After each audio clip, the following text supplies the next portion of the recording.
এই জন্য খুন যদি বন্ধ করতে হয় আল্লাহর আইন কায়েম করার দরকার আছে না নাই? আল্লাহর আইন কিসাস, এই বিধান কায়েম করতে হলে সংসদে 151 আসনের দরকার আছে না নাই? এই কোরআন কায়েম করার জন্য যদি বিএনপি আন্দোলন করে, সেই বিএনপি করতে আমাদের জন্য বিএনপি করা ফরজ। যদি কোরআন কায়েমের জন্য আন্দোলন করে তাহলে সেই বিএনপি করা আমাদের জন্য ফরজ। যদি আওয়ামী লীগ কোরআন কায়েমের আন্দোলন করে সেটাও করা আমাদের জন্য ফরজ। যদি অন্য কোন দল করে তাও করা ফরজ। কিন্তু যদি কোরআনের বিপক্ষে জামাত, চরমনাই, হেফাজত দাঁড়ায়, সেই দলের বিপক্ষে কথা বলা আমাদের জন্য। কথা বুঝেছেন তো? অনেকেই মনে করে দলীয় প্রোগ্রাম না, এটা কোরআনের মাহফিল। কোরআনের প্রকৃত ব্যাখ্যা এবং শিক্ষা হলো কোরআনের কাছে যে আসবে সেই কোরআনের আলোয় আলোকিত হবে। ওমর রাদিয়াল্লাহু তাআলা আনহু আল্লাহর নবীর মাথা কাটতে গেলেন, ঠিক না বেঠিক? আল্লাহর নবী বললেন আমার পরে কোন নবী আসবে না। বিশ্ব নবী সাল্লাল্লাহু আলাইহি সাল্লাম বললেন ওগো আমার উম্মতেরা শুনে নাও, ওগো আমার সাহাবীরা শুনে নাও, আমি খাতামান নবিয়্যিন, আমি নবুয়ত, আমার দিয়ে নবুয়তের খতম করা হয়েছে, শেষ করা হয়েছে। আর কোন নবী আসবে না। আমার পরে যদি কোন নবী আসতো তাইলে স্বয়ং ওমর রাদিয়াল্লাহু তাআলা আনহু তিনি নবী হয়ে যেতেন। মাথা কাটতে গিয়েছিল কার? আল্লাহর নবীজি সাল্লাল্লাহু আলাইহি সাল্লামের। আর সেই মানুষের মর্যাদা এতটাই বেড়ে গেল, বিশ্ব নবী সাল্লাল্লাহু আলাইহি সাল্লাম বললেন যদি আমার পরে কোন নবী হতো তাহলে স্বয়ং ওমর সেটা হয়ে যেত। কারণটা কি ছিল? কি ছিল? এই কোরআন। যতদিন কোরআনের বিরুদ্ধে ছিল ততদিন জাহেলিয়াতে ছিল, কিন্তু যখন কোরআনের পক্ষে এসেছে তখন তিনি হয়ে গিয়েছেন একজন শুধু আল্লাহর প্রিয় বান্দা নয়, জনগণের কাছেও প্রিয় করে দিয়েছেন। আল্লাহ ইজ্জত বাড়িয়ে দিয়েছেন ইহকাল এবং পরকালে, বলেন সুবহানাল্লাহ। এই জন্য কোরআনের কাছে আসতে হবে। কোরআনের আইন যদি সমাজে বাস্তবায়ন করা হয়, কোরআনের আইন যদি সমাজে চলে, তাহলেই শান্তি আসবে। স্বরাষ্ট্রমন্ত্রী উপদেষ্টা সুইচ খুঁজে পায় না, আমি বললাম কোরআন পড়লেই তো সুইচ পেয়ে যাবে। যদি কেউ ধর্ষণ করে, কয়দিন আগে পাবনায় ধর্ষণ করলো, আবার ওই একই জায়গায় পাবনার ঈশ্বরদী আটটা কুকুরের বাচ্চা বাস্তার মধ্যে করে পানিতে চুবাইয়ে মারলো। দেখেছেন না? দেখেন নাই?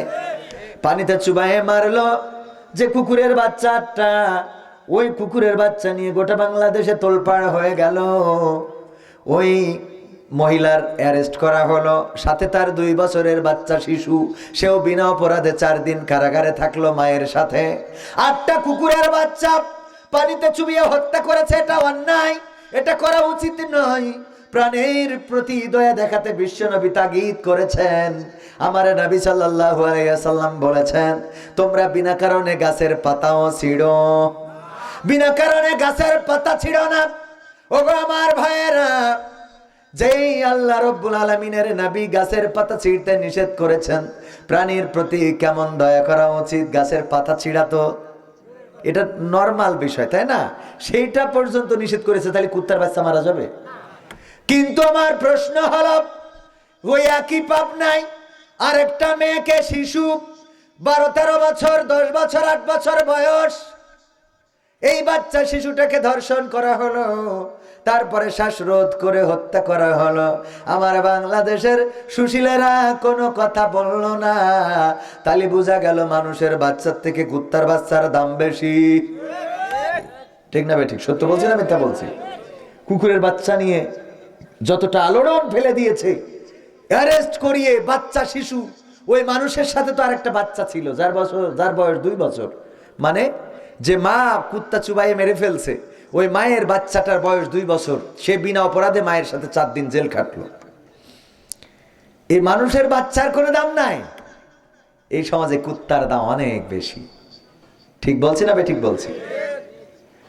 কুকুরের মারা যাবে না, বিড়ালেরও মারা যাবে না।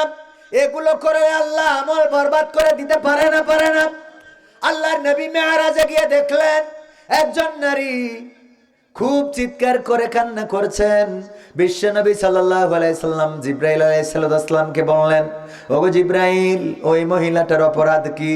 কোন পাপের কারণে এই মহিলাটা এত জাহান্নামের এত কঠিন শাস্তির মধ্যে রয়েছে? আল্লাহর নবীকে ফেরেশতা জিব্রাইল বললেন, ওগো নবী, ওই মহিলাটার অপরাধ হলো সে একটা বিড়ালকে খাঁচায় বন্দি করেছিল, খাইতেও দেয় নাই, ছেড়েও দেয় নাই। এই বিড়ালটা ওখানে না খেয়ে খেয়ে মারা যাওয়ার কারণে আল্লাহ রাব্বুল আলামিন তার গোটা জীবন জিন্দেগির আমল বরবাদ করে জাহান্নামী করে দিয়েছেন। নাউজুবিল্লাহ।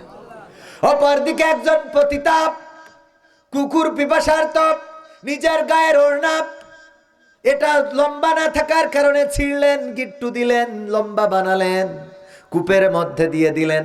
ওড়নাটা ভিজলো, তারপরে সেটা নিংড়ে নিংড়ে কুকুরকে পানি পান করালেন।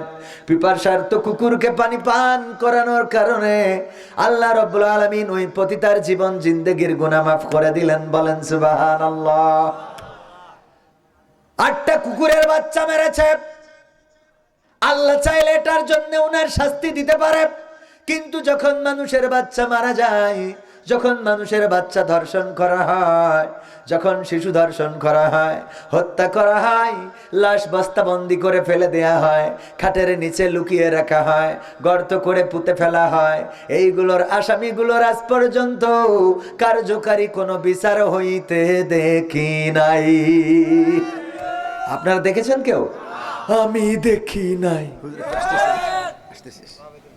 সভাপতি সাহেবের একটু জরুরত আছে, উনি আসবেন আবার ইনশাআল্লাহ। আপনাদের কষ্ট হচ্ছে? ঠিক বলছি না ঠিক বলছি? ও আমার ভাইয়েরা, মানুষের মূল্যায়ন মানুষই করতে শিখলো না, মানুষের মূল্য মানুষই দিতে শিখলো না, নারীদের মূল্য নারীরা দিতে শিখলো না, নারীদের কদর নারীরাই বুঝলো না। জেনা বন্ধ হবে, ধর্ষণ বন্ধ হবে, পরকীয়া বন্ধ হবে, পরনিন্দা পরচর্চা বন্ধ হবে, খুন খারাপি বন্ধ হবে। সব কিছু বন্ধ হওয়া সম্ভব শুধুমাত্র একটা সুইচ, সেটা হলো বাংলাদেশের সংসদে আল্লাহর কোরআনের আইনটা বাস্তবায়ন করা লাগবে। ঠিক না বেঠে? কি হবে বেঁচে থেকে অযথা বিদ্যা শিখে যদি না গড়তে পারি শোষণবিহীন সমাজটাকে? কি হবে বেঁচে থেকে? কি হবে ছাত্র সেজে চুমু খেয়ে সনদ খানা যদি হয় বিদ্যালয়টা গাঞ্জাখোরদের আড্ডাখানা? কি হবে ছাত্র সেজে চুমু খেয়ে সনদ খানা যদি হয় বিদ্যালয়টা নায়িকাদের আড্ডাখানা? এর চেয়ে মরাই ভালো, দেশ ছেড়ে যাওয়াই ভালো, এর চেয়ে মরাই ভালো, দেশ ছেড়ে যাওয়াই ভালো। কি হবে ধোঁকা দিয়ে বিবেকটাকে? কি হবে ধোঁকা দিয়ে বিবেকটাকে? কি হবে বেঁচে থেকে অযথা বিদ্যা শিখে যদি না গড়তে পারি শোষণবিহীন সমাজ?